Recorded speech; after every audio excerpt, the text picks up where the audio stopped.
पड़ा। लेकिन ये विपक्ष कमजोर विपक्ष नहीं है, इस विपक्ष ने वहां पे भी ऑर्डिनेंस में भी सरकार को मजबूर किया और सरकार को यू टर्न लेना पड़ा। साथियों, मैं आपको बताना चाहता हूँ कि आज हम जिस स्थिति से हमारा हिंदुस्तान गुजर रहा है, जो कभी महान भारत कहलाता था, जो कभी सोने की चिड़िया कहलाता था, आज यही लोग जो कुर्सियों पे बैठे हुए हैं दीमक की तरह खा गए हैं। मैं आप लोगों को बताना चाहता हूँ कि आज अगर मोदी सरकार को कोई टक्कर देने वाली है, देश को इस स्थिति से कोई तंजीम निकालने वाली है, तो वो सिर्फ SUI है।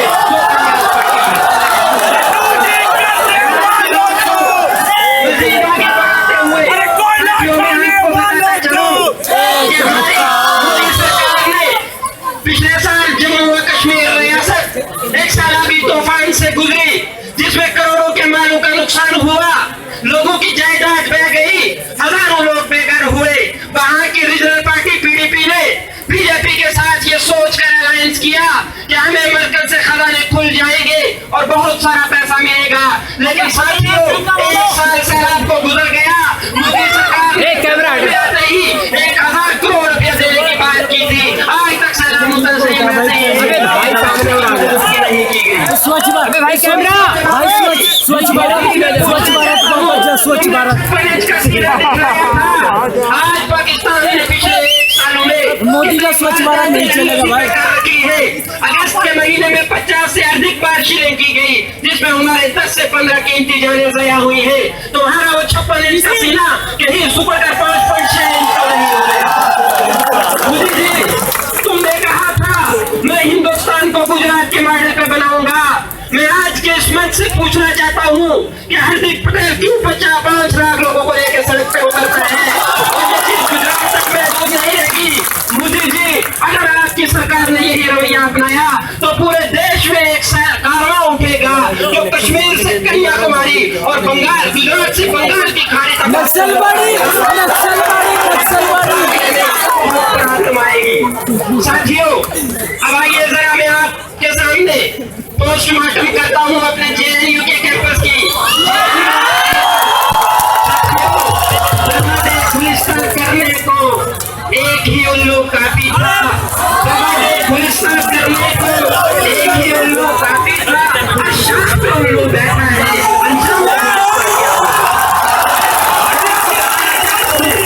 पिछले 4 साल से आइसा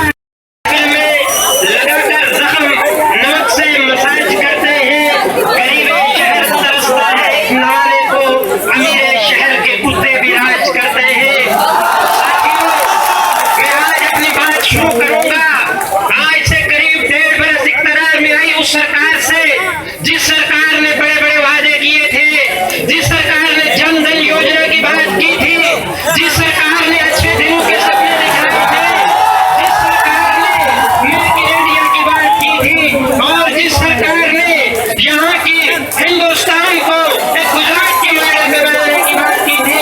लेकिन साथियों, जब वो सरकार इख्तियार में आती है तो उस वक्त जितने भी फिरका परस्त लोग हैं उनका ज़हर उगलना शुरू हो जाता है। कहीं से आवाज आती है कि हिंदुस्तान को मुसलमानों को छोड़ के पाकिस्तान चला जाना चाहिए, कहीं से फैमिली प्लानिंग की बात की जाती है कि यहाँ पे कहीं से ये आवाज दी जाती है कि फैमिली प्लानिंग कीजिए और कहीं पे मुसलमानों की आबादी को रोकने के लिए अनडिक्लेयर्ड इमरजेंसी की बात की जाती है। लेकिन मैं आज के इस प्रेसिडेंशियल डिबेट में इस मंच से उन लोगों को ये कह देना चाहता हूँ कि हिंदुस्तान का मुसलमान बाई चांस इंडियन नहीं है, वो बाई चॉइस इंडियन है। साथियों, अपनी बात को आगे बढ़ाते हुए जब सरकार इख्तियार में आ गई, सरकार के जो खोखले वादे थे वो खुलना शुरू हुए। मोदी जी ने कहा था मैं जन धन योजना वाले कैमरा हटाओ कैमरा। लेकिन मोदी जी के उस बात को कैमरा हटाओ कैमरा। पार्टी के सदर अमित शाह नकार देते हैं कि ये सिर्फ इलेक्शन फरेज था।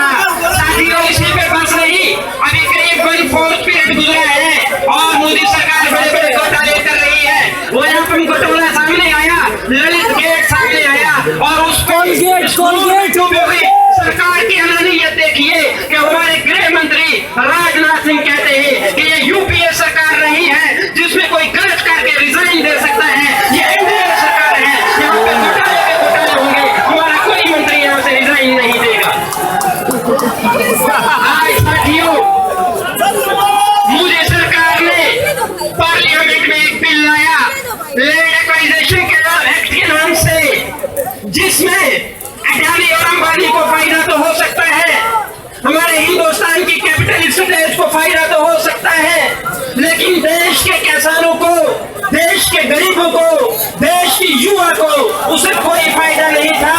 मोदी सरकार एब्सोल्यूट मेजॉरिटी में थी, लेकिन तुमने सेंट्रल यूनिवर्सिटी एक्ट लाया था, उसको आप क्यों नहीं लागू कर पाए? आज आप कह रहे हो हम जेएनयू में ये कराएंगे। मैं उनसे कहना चाहता हूँ कि तुम्हारा क्या भरोसा, तुम मिल जाओ जमा होकर जेएनयू के एक छात्रों वहाँ से पाई का हिसाब मांगते हैं।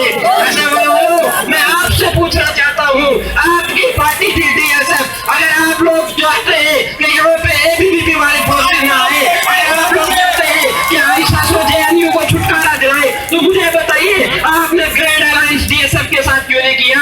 उसी का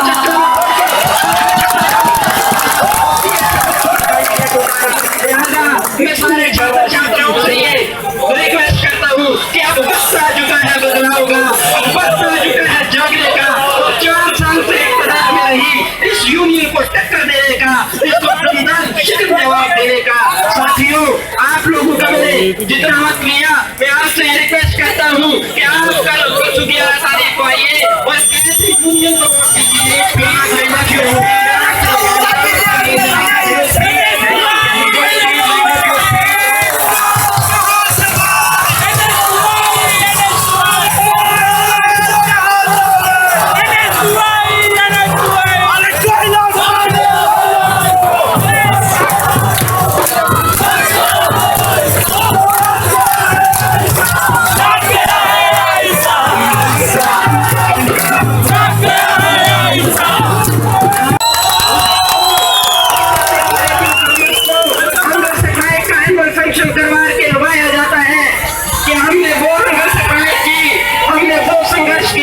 साथियों मैं पूछना चाहता हूँ, एंड जस्टिफाइज द मीन्स, बताइए आपके संघर्ष का रिजल्ट क्या है? आपने जबकि हमें इक़्तिदार देना चाहा, आपने इससे ज्यादा आपसे कुछ हो नहीं सकता।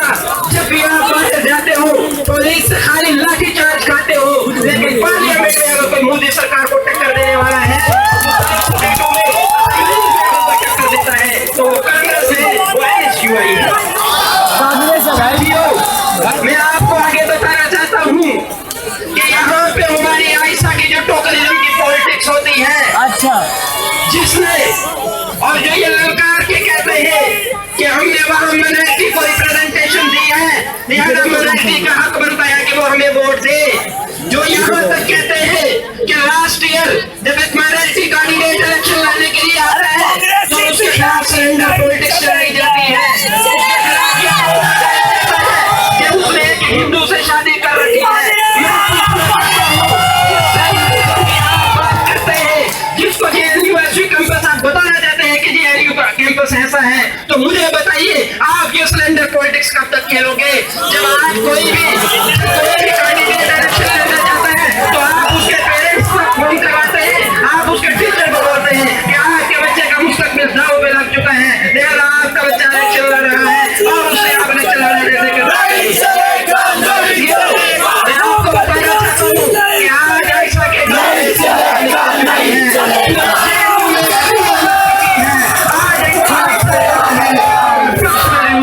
तो एनएसयूआई के उम्र में है।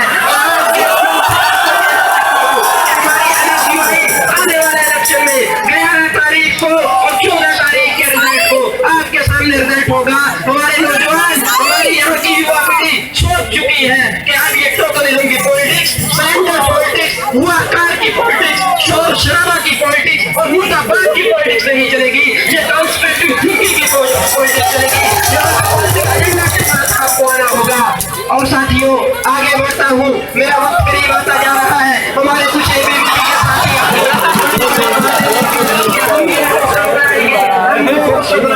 अरे साथियों, अगर तुम में ताकत थी, तुमने रेडिकलाइजेशन बिल लाया था, तुमने सेंट्रल यूनिवर्सिटी एक्ट लाया था, उसको आप क्यों नहीं लागू कर पाए?